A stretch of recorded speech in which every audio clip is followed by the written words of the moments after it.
반도체 규제는 악수, 지금 자립 속도 내는 중국이라고 되어 있는데 그렇습니다. 미국이 계속해서 첨단 산업, 이 중국의 첨단 산업이 발전하지 못하게 계속해서 가로막고 있는데 얼마 전에 화웨이에서 5G 스마트폰 내놓으면서 뭔가 우리가 막았는데도 이렇게까지 만든다고? 이런 분위기가 형성이 됐습니다. 이와 관련된 얘기를 좀 나눠봐야 될 것 같은데요. 지금 그동안의 규제라든지 이런 부분들 어떻게 좀 진행이 되고 있는지 그래서 이 내용을 다뤄보도록 하겠습니다. 그럼 첫 번째로 지금 중국에서 반도체 자립에 속도를 내고 있다. 뭐 이런 근거들이라든지 이런 부분들을 우리가 봐야 될 것 같아요. 네, 방금 말씀해 주신 것처럼 한 달 조금 됐죠. 화웨이에서 이제 스마트폰을 새롭게 출시를 했는데요. 그동안 화웨이 같은 경우에는 미국의 제재로 인해서 이 5G 스마트폰에 대한 반도체를 공급을 하기 어려우니까 계속해서 이 5G 스마트폰을 못 내놓고 있었어요.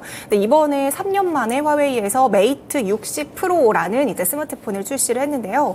이 스마트폰이 공개가 되고 이제 IT 업계들이 깜짝 놀라게 된 건 바로 이 스마트폰 안에 7나노미터 공정으로 제작한 기린 9000S가 탑재가 되면서 업계를 또 깜짝 놀라게 했습니다. 그동안에는 아시는 것처럼 미국이 중국의 반도체 기술 발전을 막기 위해서 계속해서 강력한 제재들을 단행을 했었잖아요. 이에 따라서 지금 중국의 파운드리 기업인 SMIC 같은 경우에는 그 7나노칩을 생산하기 위한 장비들이 없는 상황입니다. 그동안에는 20나노미터 공정이 좀 주력이었고 이제 그나마 4나노 칩까지 가장 최신의 칩이라고 할 수가 있었는데요. 이제 7나노 칩 공정의 장비는 없는 상황인데 이거를 만들기 위해서는 네덜란드 SML이 그 독점적으로 생산하는 EUV라는 노광 장비를 들여와야 돼요. 근데 이 장비는 지금 중국 측에서는 없는 상황이고 이전 세대인 그 심해선 장비밖에 없는 상황이죠. 그래서 결국에 지금 이번에 화웨이에서 출시한 스마트폰을 딱 보고 그러면 이전 세대인 장비를 통해서 중국이 자체적인 기술력을 약간 콜라보 해가지고 이번에 7나노 공정에 성공한 것 아니냐.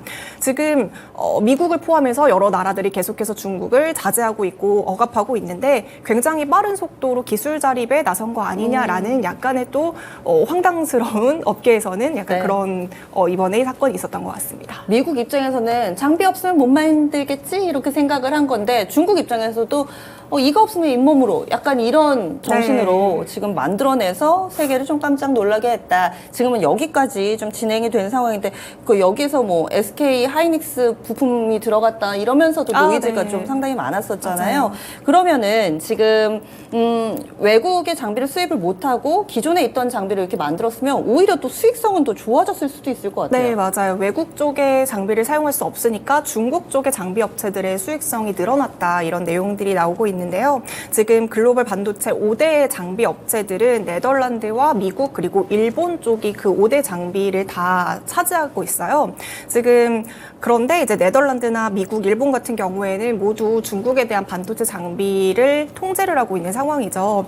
올해 상반기 이 5대 기업들의 매출을 보면 아무래도 이제 상반기까지는 반도체에 대한 업황이 좀 부진하면서 네덜란드의 SML만 작년 동기 대비 이제 매출이 한 53% 정도 증가했고요. 나머지 4개 기업들은 다 매출이 감소하거나 그냥 좀 소폭 늘어나는 데 그쳤어요. 근데 이제 중국 쪽의 장비 업체들을 보면 중국의 5대 반도체 장비 업체들은 이들 기업과는 비교해서 이제 전반적으로 수익성이 좀 크게 향상된 것을 확인을 할 수가 있는데요. 지금 중국의 SMIC라던가 YMTC의 선택지가 결국에는 외국 쪽은 할 수가 없는 상황이고 중국 쪽에만 선택지가 있는 상황이니까 당연히 중국 쪽의 장비 업체들의 수익성이 개선이 될 수밖에 없는 상황입니다.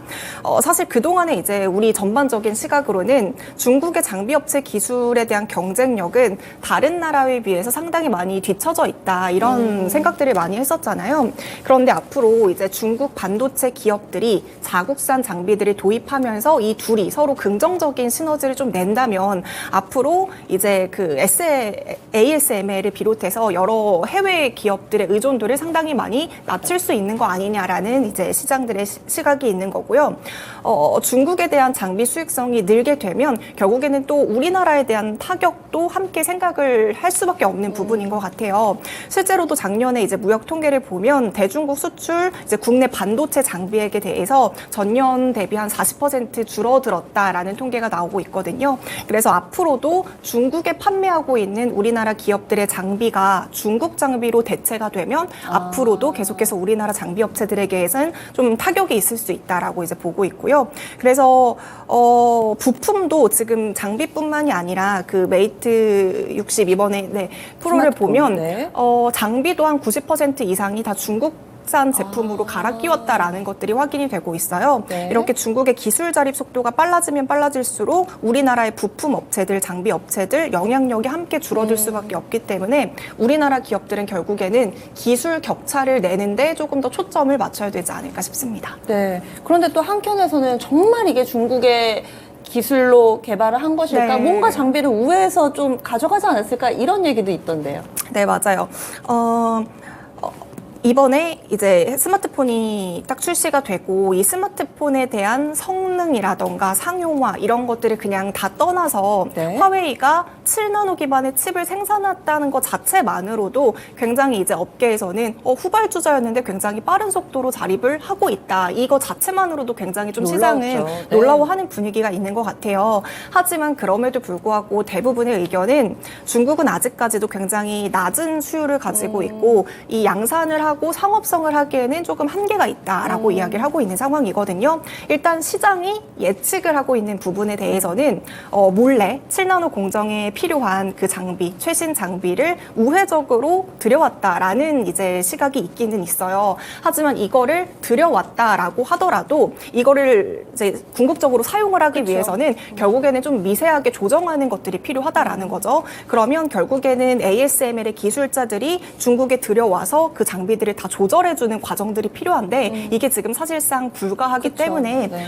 기계를 들여왔어도 이게 이 장비만 있다고 해서 7나노 반도체를 만들기는 사실상 어렵다라는 판단이 있고요. 그러면 이제 두 번째 예측으로는 기존에 있던 이전 세대 장비로 7나노 칩을 만들었다. 여기에 조금 더 무게가 실리고 있는 상황이거든요. 사실 이전 세대 장비를 이용해서 7나노 공정을 하는 것은 2017년에 이미 TSMC라던가 삼성전자도 이미 시도를 해봤었던 부분들이 있어요. 그런데 이제 포기를 했었거든요. 그 포기를 했던 이유가 결국에는 수율이 너무 낮다라는 문제들이 있었던 거죠. 그러면서 결국에는 이제 최신 장비인 EUV를 활용해서 7나노 공정을 하는 쪽으로 이제 삼성전자라던가 TSMC 쪽이 방향을 틀었던 거고요. 따라서 지금 전문가들이 예측하고 있는 건 결국에는 이전 세대 장비로 이번에 칩을 생산했으니 굉장히 수율이 낮다라고 평가를 하고 있고 한 50% 이하가 될 것이라고 예상을 하고 있어요. 그리고 초기에 만들었던 수율 같은 경우에는 15% 정도에 불과할 정도로 굉장히 낮았을 것이다라고 이야기를 하고 있습니다. 아시는 것처럼 수율이 낮아지면 이 완성품이 굉장히 적게 남는다라는 거잖아요. 그렇기 때문에 원가가 많이 들어가도 수익을 그만큼 내기가 굉장히 어려워지고요. 그리고 이제 완성품 비중이 낮다 보니까 대량 생산을 하는데도 굉장히 한계가 있다라는 단점이 있습니다. 따라서 아직까지는 중국이 7나노 칩을 양산하고 상용화에 성공했다라고 이야기하기에는 조금은 애매하지 않을까라는 입장이 좀 더 우세한 것 같고요. 앞으로도 그럼 중국이 7나노 이상의 제품을 생산할 수 있을까라는 전망에 대해서도 사실상 시장의 분위기는 조금 어두운 상황인 것 같아요. 아직까지는. 네. 7나노, 여기서 더 나아가서 5나노 반도체를 개발한다고 하더라도 결국 이렇게 되면 수율이 더 떨어지게 되는데 그러면 지금의 50% 수율마저도 떨어져서 한 자릿수대로 떨어질 수도 있다라고 이제 판단을 하고 있다는 거죠. 그렇기 때문에 상업성이 없다라고 판단을 하고 있고요.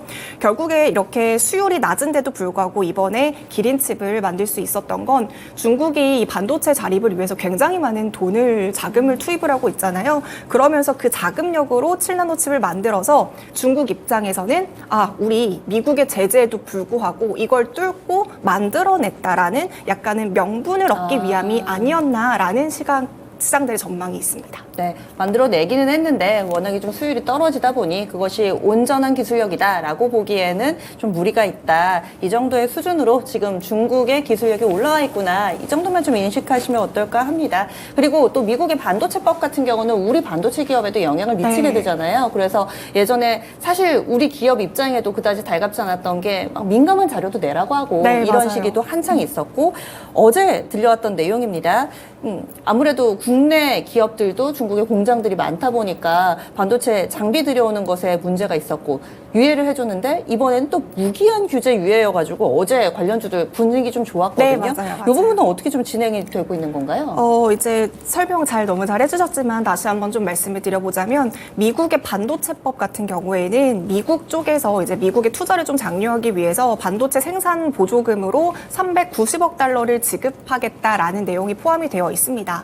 하지만 미국에게서 그 보조금을 받고 그 돈으로 중국에서 반도체 생산 능력을 확장하게 된다면 사실 미국 입장에서 굉장히 줄 필요가 달갑지가 없죠. 않죠. 그 그렇죠. 돈이 중국으로 흘러 들어가는 거니까요. 그래서 이 보조금 혜택이 중국으로 흘러가지 않도록 이 가드레일을 정한 건데요. 지금 아시는 것처럼 삼성전자 같은 경우에는 낸드 플래시 한 37% 정도를 중국 시안 쪽에서 생산을 하고 있고요. SK 하이닉스 같은 경우에는 디램의 40%를 중국의 우시 공장에서 또 낸드 플래시의 20%는 다롄 공장에서 제조를 하고 있어서 이 두 기업들이 상당히 중국 사업에 대한 비중이 높다고 볼 수가 있어요.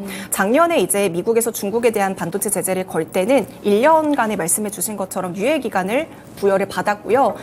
최근에 이 1년이라는 유예 기간이 끝나는 시점이었었거든요. 그리고 나서 이제 최근에 다시 그 가드레일이 확정이 됐는데요. 결과적으로 향후 10년 동안 중국 내에서 생산 시설의 첨단 반도체는 5% 이상 그리고 범용 반도체는 10% 이상 증설을 할 수가 없다라는 내용으로 최종 확정이 됐습니다. 따라서 이제 정리해 보자면 삼성전자라던가 SK 하이닉스 같은 경우에는 미국 쪽에서 보조금을 수령을 한 다음에 앞으로 10년 동안 중국 내에서 반도체 시설을 5%까지만 늘릴 수 있다. 결국에는 뭐 현상 유지 정도만 할 수 있는 정도로 이번에 이제 확정이 됐어요. 원래 우리 정부에서는 이 5%라는 비중이 너무 적기 때문에 10%로 좀 늘려주면 안 되겠느냐라고 좀 제안을 했지만 이 제안은 좀 받아들여지지 않아서 아쉬운 부분들이 있었고요. 5%라는 규제가 사실 당장은 막 반도체 업체가 막 지금 활발하지 않기 때문에 아직까지는 영향이 크게 없을 수는 있지만 다시 이제 반도체 업황이 사이클이 올라가게 된다면 그때는 좀 수익성에 타격이 있지 않을까라는 시장들의 전망도 있고요. 그래도 다행스럽게도 어제 같은 경우에는 삼성전자랑 SK 하이닉스의 중국 공장에 대해서 그 허가 절차 없이 반도체 장비를 공급을 할 수 있도록 최종적으로 결정이 되면서 그래도 어느 정도 중국 내에서 공장을 운영하는 데 대한 그 불확실성이 조금은 줄어들었다라는 평가들이 있습니다. 네, 가끔 이런 뉴스 보면 너무 뭐 당연한 걸 수도 있지만 좀 아쉬움이 남습니다. 왜냐면 우리가 잘하는 거고 우리 기업이고 우리 기술력인데 여기저기 눈치를 너무 많이 보다 보니까 좀 제재 요인들이 있습니다. 하지만 인정하고 나서 이것을 좀 딛고 일어서야지 또 그만큼 주가라든지 또 수익성 측면에서도 계속해서 좋아질 수 있을 텐데 그렇다면 이제 중국의 스탠스가 좀 중요해질 텐데요. 네. 뭔가 다음 달에 중국 시진핑 국가주석하고 네, 바이든 미국 맞아요. 대통령 만나잖아요.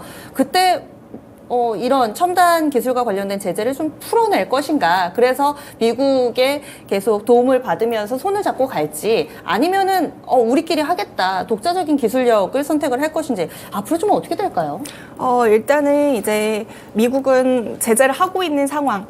앞으로 어떻게 될지는 모르겠지만 지금 그냥 보여지는 건 미국은 제재를 하고 있는 상황이고 중국도 아직까지는 뭐 수율이 좀 낮지만 그럼에도 불구하고 국산화에 굉장히 많은 속도를 내고 있는 상황인데요. 우리가 중국의 반도체 산업에 대한 성장 동력을 세 가지로 좀 구분해서 생각을 해볼 수가 있을 것 같아요. 시장 환경 그리고 자본 인력 이렇게 세 가지로 나눠서 좀 구분을 해볼 수가 있을 것 같은데요. 먼저 시장 환경 자체를 보면 중국의 경우에는 휴대폰이나 가전 그리고 전기차 이런 완제품 제품 시장에서도 중국의 로컬 브랜드들이 굉장히 내수를 많이 장악을 하고 있는 상황이에요. 따라서 팹리스 기업 같은 경우에는 화웨이와 같은 그 세트 업체들과 함께 협력을 하게 되면 기술 개발에 필요한 시간들을 굉장히 많이 절감을 할 수가 있고요. 또 비용도 절감을 할 수 있습니다. 그리고 다양한 분야의 기술들을 접목을 할 수 있기 때문에 기술 개발의 폭이 넓어진다라는 좀 장점이 있는 것 같아요. 이미 미중 갈등을 시작으로 세트 업체들의 국산화 수요가 굉장히 늘어나기 시작하면서 제품을 계속해서 테스트하고 업그레이드 할 수 있는 이미 내수 고객과 이미 내수 시장을 확보하고 있다라는 것들이 중국 반도체 산업에는 굉장히 우호적인 시장 환경이라고 볼 수가 있을 것 같고요. 두 번째는 아무래도 자본력이 빠질 수가 없을 것 같습니다. 중국의 반도체 산업이 이렇게까지 그래도 커질 수 있었던 것은 중국 정부의 어마어마한 자금 지원이 있었기 때문에 좀 가능한 부분들이 있는데요. 중국의 목표는 지금 2025년까지 중국의 반도체 자금률을 70%까지 끌어올리겠다라고 이제 목표 설정을 한 상황이에요. 하지만 지금의 상황을 보면 아직까지는 그럼에도 불구하고 조금 갈 길이 멀지 않을까라는 생각도 하고 있지만 그럼에도 불구하고 중국 정부의 지원 정책에 힘입어서 상당히 많이 빠르게 발전을 한 부분들이 있었거든요. 중국의 반도체 기업의 매출이 과거의 5년과 비교했을 때 연평균 한 19% 정도 성장을 하면서 2021년에는 이 반도체 매출이 1조 위안까지 달성을 한 바가 있습니다. 이런 자금 투자 중에서 가장 대표적인 중국 정부의 지원이 그 빅펀드 1기가 있었잖아요. 이 빅펀드 1기 때 뭐 주식이나 채권이나 여러 가지 자금책을 다 포함했을 때 자본이 한 850억 달러가 투자가 되었다고 합니다. 이 어마어마한 금액의 대부분이 1차 때는 1기 때는 팹리스와 파운드리 쪽에 굉장히 많이 투입이 됐던 상황이고요. 이번에 빅펀드 2기 자본 같은 경우에는 1기에는 팹리스, 파운드리 이쪽에 좀 많이 투입이 됐다면 2기 펀드 금액 같은 경우에는 아직까지는 좀 국산화율이 낮은 장비, 소재 이쪽에 좀 자금이 투입이 되면 여기서도 또 이제 국산화율을 빠르게 올릴 수 있지 않을까라는 시장들의 기대가 있고요. 마지막으로는 인력입니다. 반도체 산업에서 결국에는 이 기술력을 끌어올리기 위해서는 좀 똑똑한 인력들, 기술력을 가진 전문 인력들이 필요한 상황이잖아요. 근데 중국의 대표 선두 기업들의 경영진을 좀 살펴보면 미국 내에서 석사나 박사를 졸업을 하고 뭐 브로드컴이라던가 램리서치라던가 어플라이드 뭐 이런 어플라이드 머티리얼즈 이런 굉장히 대기업들 글로벌 기업들에서 경력을 쌓은 임원들이 인력들이 많다라는 거죠. 그래서 미국의 제재가 계속해서 가해지더라도 인력 유출이 중국 내에서 일어나지 않는다면 이 기술력에 대한 업그레이드는 계속돼서 일어나지 않을까라는 시장들의 시각이 있습니다. 그나마 뭐 이직을 하고 이런 거는 좋은 조건에서 이동한다 그러면 우리가 할 말은 없는데 산업 스파이 문제도 심각합니다. 네. 그래서 지금 중국은 내부적으로도 계속해서 내실을 닫고 있고요. 몇 해 전에 이 반도체 굴기한다고 했을 때 된다 안 된다 말 많았는데 어찌됐든 간에 중국도 이 중국만의 방식으로 기술력을 개발해 나가고 있습니다. 우리가 잘하는 게 반도체입니다. 우리도 ASML처럼 슈퍼 을이 됐으면 합니다. 미국과 중국 사이에서 너무 갈팡질팡하는 것이 아니라 주체적으로 우리의 산업을 좀 보호하면서 만들어 나가는 그런 현명한 지혜가 필요하지 않을까 합니다. 오늘 첫 번째로 반도체 자세하게 살펴봤습니다.